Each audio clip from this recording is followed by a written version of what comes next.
Hello everyone, FPL Raptor here and welcome back to another video on the Fantasy Football Fix YouTube channel. In today's video we have my Game Week 30 top transfer targets. As always, I will take 6 players that I think are good transfers in, not only for this week, but for future weeks as well. If you are enjoying the content here on this channel, please do remember to like, comment and subscribe. And if you like any of the features we've used today, you can find all of them over at fantasyfootballfix.com. But without further ado, let's jump into today's video.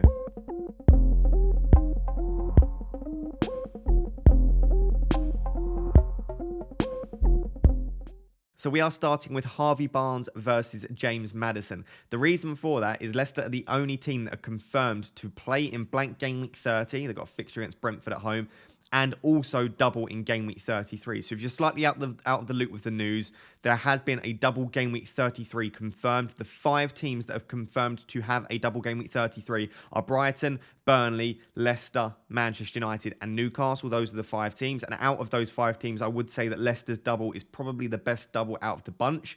You've then also got Arsenal and Southampton will have a double Game Week 33, assuming Manchester City beat Southampton in the FA Cup. And then the 3 teams that have a possible double game week but are less likely to are Chelsea, Liverpool and Manchester City. The only way any of those would get a double game week is if the favourites don't win in the FA Cup, which is probably quite unlikely looking at their opposition. So as a result, the only team, like I said, that confirmed to play in 30 and also double in 33 are Leicester.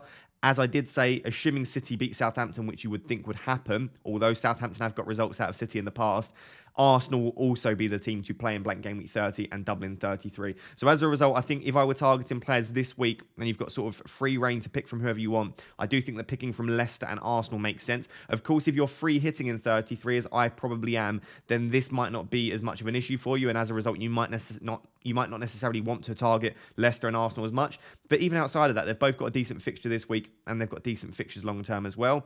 Outside of the fixture this week, Manchester United in 31 isn't ideal. However, Manchester United have been leaking goals regardless of what their underlying data says. And I also think there's a lot of teams with good fixtures in 31, so I don't think you'll have necessarily an issue with benching Barnes or Maddison here. Then you've got Palace in 32, Villa in 34, Tottenham in 35. So they aren't the worst fixtures, and I think you could probably hold Barnes and Maddison for the remainder of the season, especially as even outside of the fixtures that have been put into 33 now, they've still got 2 extra fixtures to be rearranged. They're almost definitely going to have a double game week in 36, and then potentially a double game week in 37 as well. So with Leicester players, you're getting lots of fixtures, and they're not bad fixtures either. With respect to whether you should pick Harvey Barnes or Maddison, the reason I've selected these 2 is, yes, you could go for Tielemans. He could be on penalties in the absence of Vardy, but his underlying data is just not there for me. So I think for me, it would be Barnes or Maddison. Very similar pricing. Of course, Maddison is £0.2 million more. Before we even look at the underlying statistics, I would say that Barnes is the more nailed of the 2 at the moment. The reason for that is Leicester have been favouring a 4-3-3 formation with Ndidi, Tielemans and Dewsbury Hall in their midfield 3. Yes, they can play a 4-2-3-1, which I believe they did in Game Week 29, so they can play that formation. But I think a 4-3-3 suits their team more, and I think that's their favoured strongest 11. If that is the case, you've got Barnes on the left, one of Daka and Iheanacho if Vardy's fit up top, and then you've basically got that position on the right wing. Now, Maddison is not a right winger. Brighton tends to play there quite well. Outside of that, you've got someone like Lookman you could play there. They could play Iheanacho out there with Daka up top. So what you've got, if they play the 4-3-3, is you've got either a Maddison out of position on the right, or you've got Maddison on the bench because he doesn't really fit the formation. Outside of that, again, they could switch to a 4-2-3-1, which would see one of Tielemans and Ndidi or Dewsbury Hall dropped, and it would likely be Dewsbury Hall. But he's been starting pretty much every game for Leicester. So I do worry a little bit about either Maddison's minutes or Maddison's position. That's not to say that he couldn't play effectively on the right, but as you can see by his touch map, that really isn't a position that he tends to take up on the pitch. So straight away, I would lean towards Harvey Barnes for sort of expected minutes over the coming game weeks. And you can see that if you look down at the stats, the Fantasy Football Fix algorithm does predict that Barnes will score a whopping 12 points more over the next 6 game weeks, which is quite high for an algorithm to predict. And that pretty much just comes down to expected minutes once again. Barnes is expected to get a lot of minutes over the next 6 game weeks in comparison to Maddison. When we take a look at the rest of their underlying statistics, they are fairly comparable. So this is per 90 statistics. James Maddison at 5.94 expected FPL points per 90. Harvey Barnes at 5.04 expected FPL points per 90. So about an extra expected FPL point per 90 for Maddison. 0.42 expected goal involvement per 90 for Maddison, 0.38 for Harvey Barnes. So just a little bit more for Maddison, but it is worth noting, Barnes tends to see out 90 minutes when he plays for Leicester. Maddison doesn't. So if you were to reduce these statistics down to like per game, rather than per 90 minutes. Maddison's would actually be lower than Barnes. So yes, they look better per 90 minutes, but Maddison just doesn't tend to see 90 minutes out. It's a mixture of fitness and injury worries, and also, like I said, the fact that he doesn't really suit the current formation. There are a lot of good players on the bench to come on. Big chances per 90. Barnes does just come out on top at 0.36 to Maddison 0.33, but both of them are getting a big chance every sort of 3 matches, assuming they see 90 minutes. Where there is a stark contrast, and I really like looking for this in my players, it's not necessarily a statistic that you should trust completely and you should put too much weighting into, but I really like looking at is touches in the box per 90. It gives you an idea about whether the player you're bringing in is getting involved in the action, because yes, they can score from outside the box and create chances, but realistically, if you want them to be getting a lot of FPL points, they need to be in the box. And Barnes is getting 6.13 touch in the box per 90. Maddison's getting 3.03, so almost double, or over double, I should say, for Barnes in comparison to Maddison. So if we're comparing the two, I do think I favour Barnes, not only because I think the underlying statistics are slightly better, assuming he plays 90 minutes, but I just worry slightly that Maddison won't start, and even if he does, he might be forced slightly out of position. Now, this is just my opinion on it. Leicester fans, if you're watching and you're a Leicester fan, let me know down below. Of course, Leicester could switch back to a 4-2-3-1 formation, which they do play very well. I just think that they play even better with that 3 in midfield of Ndidi, Tielemans and KDH, and as a result, I think it'll either be sort of a 4-3-1-2 with Maddison in behind maybe Barnes and Iheanacho or Daka up top, but Barnes tends to play much better when he's out wide on the left. So I think it would have to be either Maddison on the right or Maddison on the bench. So do let me know down below who you prefer out of Barnes and Maddison. Are you looking to bring either in? I do think if you're free hitting in game week 33, they're definitely less tempting to bring in now, because yes, the fixture against Brentford's good, but Manchester United in 31, Palace in 32 is not the best, then Villa in 34 and Tottenham in 35. The reason I would bring them in is if you've got no wildcard, maybe you've got no free hit left, they've got a great double in 33, they play in blank game week 30, and they're also likely to double in 36 and 37 as well. So I think if you're struggling with chips and you've not got many chips left, it's definitely worth targeting the Leicester player for the future game weeks. So based on what I said at the start of the video, of course, the two teams that I would be targeting are Leicester and Arsenal. Now, if Southampton do beat Manchester City in the FA Cup, then Arsenal aren't as appetising because they don't have the double in 33. So that's definitely worth looking at that Manchester City versus Southampton game to try and decide which teams will be doubling in game week 33, as well as the rest of the FA Cup results as well. But even so, I just think they've got pretty good fixtures, and Arsenal just look very good at the moment. Now, I am recording this before the Arsenal-Liverpool game, so if Liverpool completely dispatch of Arsenal, then maybe you don't necessarily want to trust them as much. But I do think the Liverpool are, of course, an elite team, and regardless of what happens in that game tonight, I would fancy bringing in Arsenal players regardless. They do look like a top 4 side at the moment, and if I had to bet my money, as many of you probably would as well, let me know down below who you think will finish in 3rd and 4th. I do think Arsenal will probably sit in 4th, Chelsea in 3rd, and I do think that with the fact that they've got 4th in their own hands, Arteta's going to continue to start their strongest 11. And for me, Bukayo Saka and Gabriel Martinelli are both definitely in their favoured 11. Now, Bukayo Saka is, of course, the more nailed of the two. I've been saying this for weeks now. That's the reason that I would personally favour him, despite the fact that he's £1.3 million more expensive. The expected minutes are absolutely massive, and you're getting an extra maybe 20, 30 minutes every game on top of Martinelli, and you're dead certain that he's going to start. I do think that Martinelli's potentially got a little bit of rotation with Smith Rowe, especially towards the back end of the season when the games start to stack up sort of in consecutive weeks. But I still think Martinelli's fantastic value at 5.3 million, and you do need to think about that 1.3 million pounds saved. And of course, you could double up on the both of them. When we look at the fixtures, I think Villa away this week is fine as a fixture. I don't think it's brilliant, but it's definitely not an issue. Villa's defensive data is still bottom half of the table, so it's definitely not a terrible fixture. We've then got Palace in 31, Brighton in 32, and then assuming that Southampton lose to Manchester City in the FA Cup, you've got a double of Southampton away and Chelsea away in game week 33, so they're definitely worth having for that reason. Then you've got Manchester United in 34 and West Ham in 35. So potentially if you're wildcarding in 34, as I'm looking to do, you might want to maybe come out of some of these Arsenal players, but at least for the next 4 weeks, they definitely look like fantastic options. And then they've of course got that extra fixture against Tottenham to be rearranged, and it looks like that fixture against Tottenham will either be put into game week 36 or game week 37. So the fixtures are pretty good. Similarly to Leicester, they've also got a lot of fixtures left, more than most teams. With respect to looking at Saka versus Martinelli, the underlying statistics, there's definitely an interesting debate to be had. So, of course, Saka's played almost double the amount of minutes as Martinelli. He's been absolutely nailed on this season. He's been pretty good for injuries as well. Projected points over the next 6 game weeks. The Fantasy Football Fix algorithm still favours Saka. Again, the reason for that is definitely expected minutes in a similar way to what we saw with Barnes and Maddison. Expected FPL points per 90. Gabriel Martinelli comes out on top just about, but they're very, very similar between the two, and both pretty impressive, sort of approaching 6 for both of them. Expected goal involvement per 90 non-penalty. Saka's is very good at 0.45. I'd say that's pretty good for a £6.6 million midfielder. I'm very, very happy with 0.45.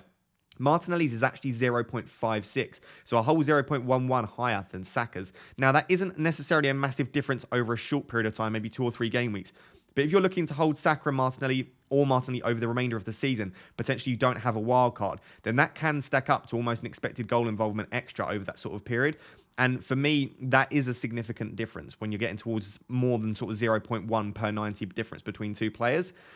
However, as we will discuss in a second, these are per 90 statistics, and Martinelli doesn't tend to get 90 minutes, so that's definitely worth bearing in mind early on. Big chances per 90, however, Martinelli is massively coming out on top here, so 0.62 big chances per 90 for Martinelli. That is highly, highly impressive. That's approaching the likes of Son and Kane there, so he's getting a lot of big clear-cut chances, coming in off that left onto the right, as you can see from the touch map.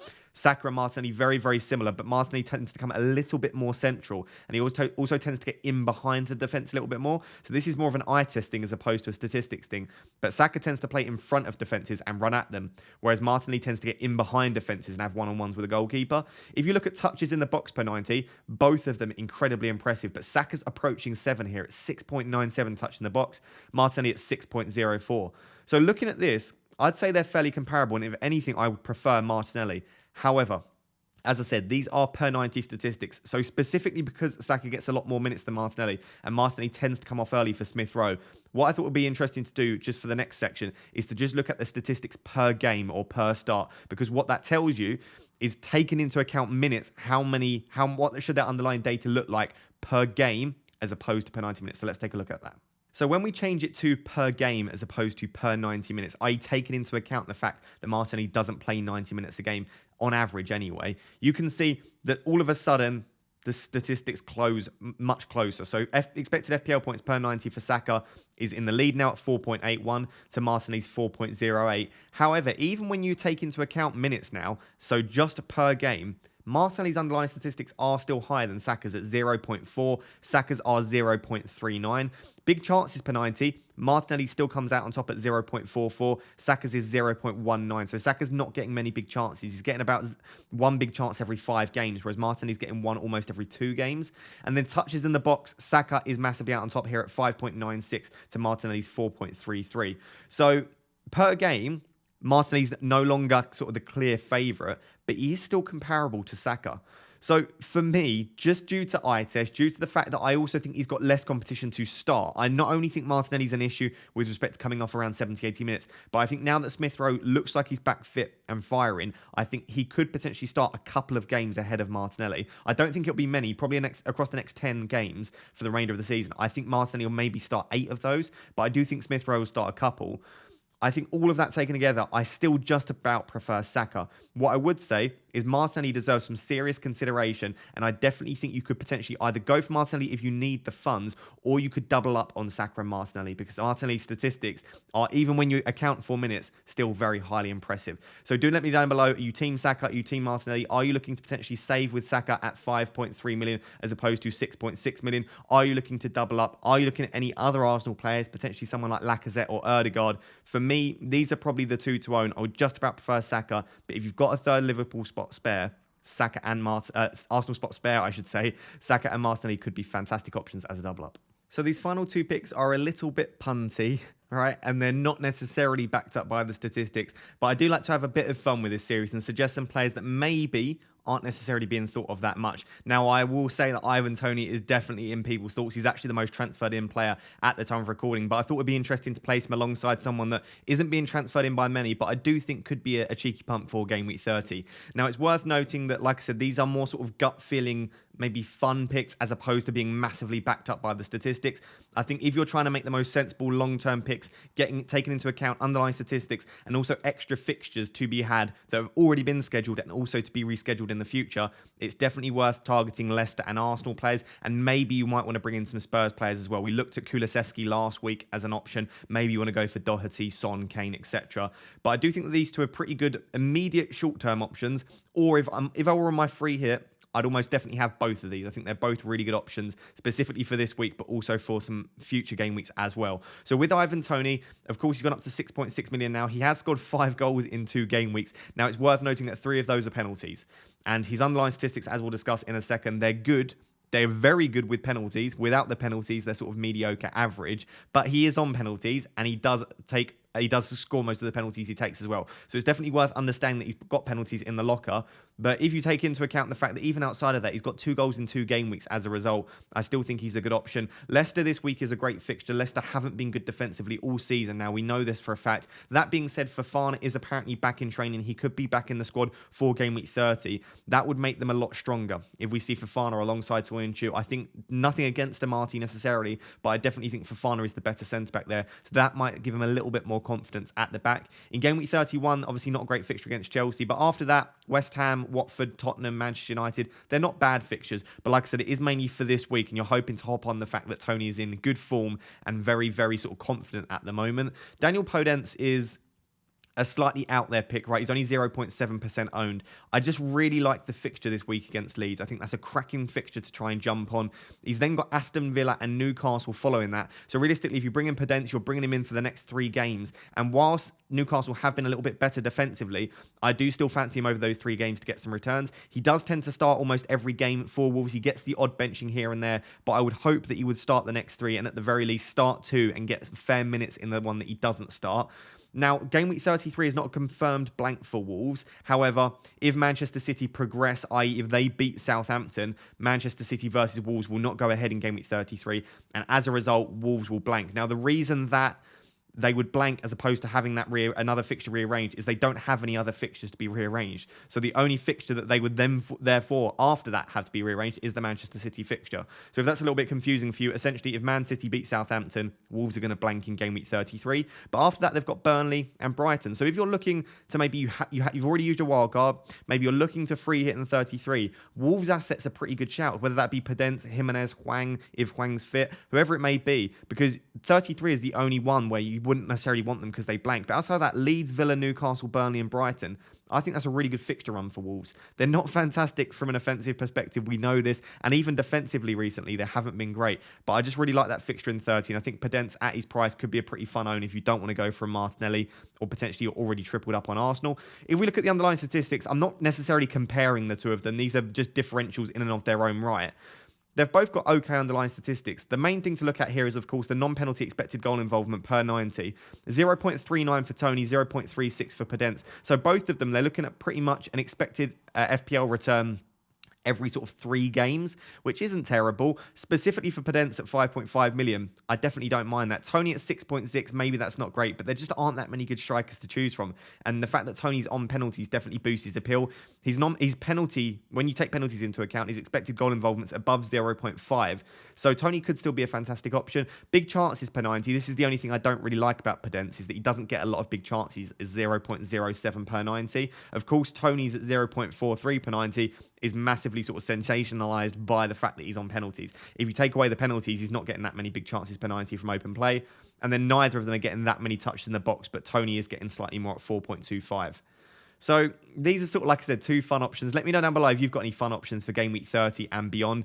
I do think that Podence is a real punt, right? He might not start every game. The underlying statistics aren't that great, but I really like the fixture against Leeds. Like I said, specifically if you're watching this on your free hit, I think he could be a really nice option. And then Toney outside of that, I just think he's a decent hold for the remainder of the season, mainly because there just aren't many good strikers at that price point or in the game at all. So like I said, let me know down below any fun punts you've got. I like both of these, but definitely realize that they are punts. They are differentials for a reason. So guys, there you have it. Those are my top transfer targets for game week 30. If you're enjoying the content here on this channel, please make sure to like, comment and subscribe. Those 3 things are completely free for you to do, but they massively help support the channel. And if you've enjoyed any of the features we've used today, such as the player touch maps, the underlying statistics, the projected points, the fixture analyzer, all of the above, then you can find all of that stuff over at fantasyfootballfix.com, and most of those are free features as well. So go sign up for free, check all of that stuff out. It helps support us as a brand, as a business, and you can find all of those cool features over there at fantasyfootballfix.com. Until next time, guys, thank you so much for watching. Cheers. Bye-bye.